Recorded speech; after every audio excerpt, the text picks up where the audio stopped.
Kita paham dalam filsafat bahwa etik adalah filsafat tentang moral, filsafat tentang praksis manusia. Apa yang dikatakan Immanuel Kant, du sollst nicht, apa yang harus, apa yang wajib, apa yang tidak wajib.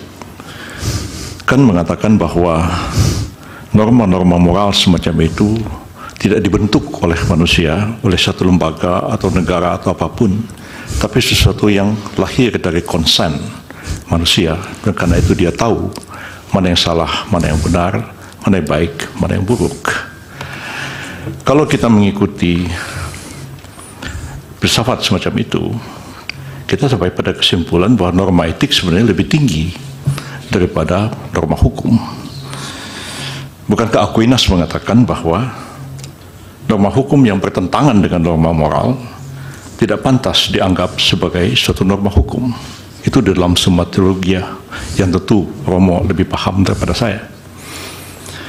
Pertanyaannya, pada sisi lain kita mengenal teori tentang hierarki perundang-undangan, hierarki norma di dalam hukum itu sendiri.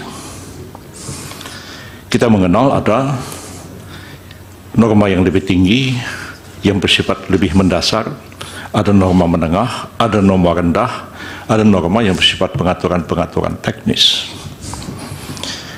Saya agak khawatir Romo confuse, antara etik dalam filsafat dan etik yang dibicarakan dalam forum ini, yaitu etik yang terkait dengan kode etik yang menjadi kewenangan dari Mahkamah MK, jadi kewenangan DKPP untuk melakukan pemeriksaan dalam satu proses peradilan etik.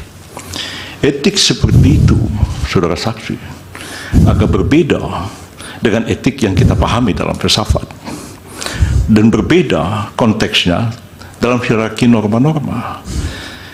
Kalau merujuk kepada Kant, merujuk kepada Aquinas, merujuk kepada Ibnu Hazm atau Imam Ghazali, Prof. Yusuf sudah lama teks di atas. Pertanyaan apa? Ya, pertanyaan akan segera. Tapi kode etik yang sekarang ini adalah kode etik yang diperintahkan oleh undang-undang. Dalam undang-undang MK, dalam undang-undang KPK, dalam undang-undang advokat. Dan itulah yang diadili, yang dijadikan dasar mengadili pelanggaran kode etik. Bukan pelanggaran kode etik seperti yang dipahami oleh Immanuel Kant dan Thomas Aquinas.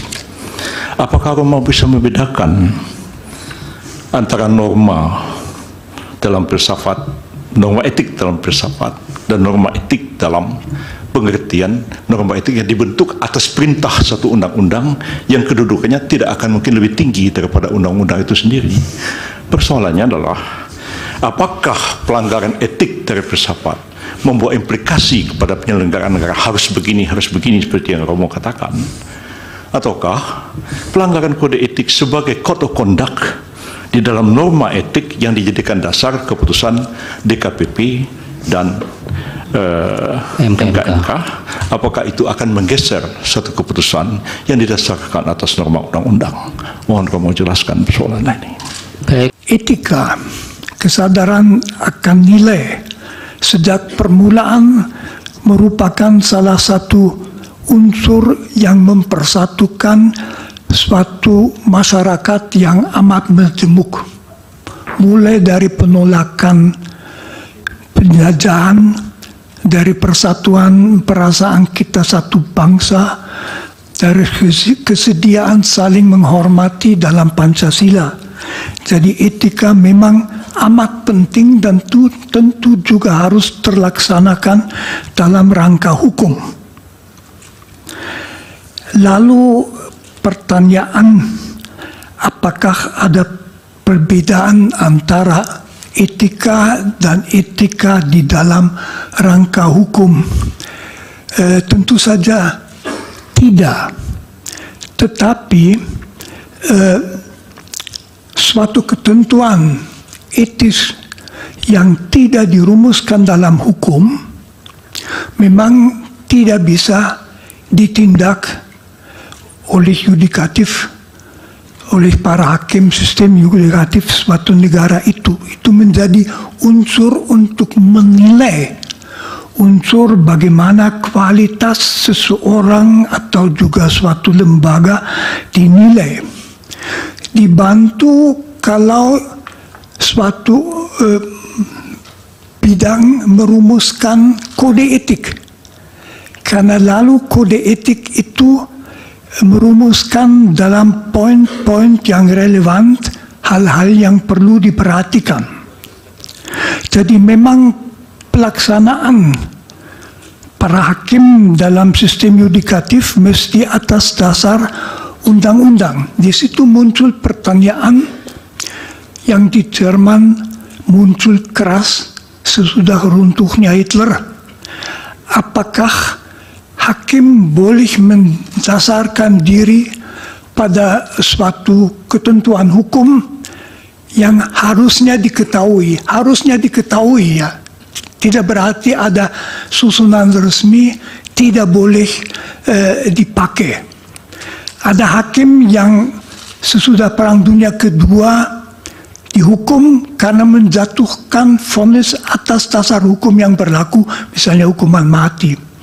Jadi masalah hukum kodrat itu sudah over. Sekurang-kurangnya kita mempunyai hak-hak asasi manusia yang sekarang juga ada dalam undang-undang dasar kita. Diharapkan bahwa disadari bahwa etika tidak boleh dilanggar. Bagaimana itu masuk dalam hukum, ini oleh ahli etika tentu tidak bisa dikatakan. Mengenai bansos, saya tidak mengatakan apapun tentang yang dilakukan Presiden Jokowi. Saya melakukan kalau seorang presiden yang sebetulnya tidak mengurus langsung kementerian, mengambil bansos yang sudah disediakan di situ untuk kepentingan politiknya, maka itu pencurian. Apakah itu terjadi di Indonesia? Bukan urusan saya bukan ahli mengenai hal-hal itu. Saya hanya melihat kasus secara teoritis. Tetapi misalnya kalau dibagikan tanpa memperhatikan bahwa itu untuk para fakir miskin, ya itu saja sudah susah.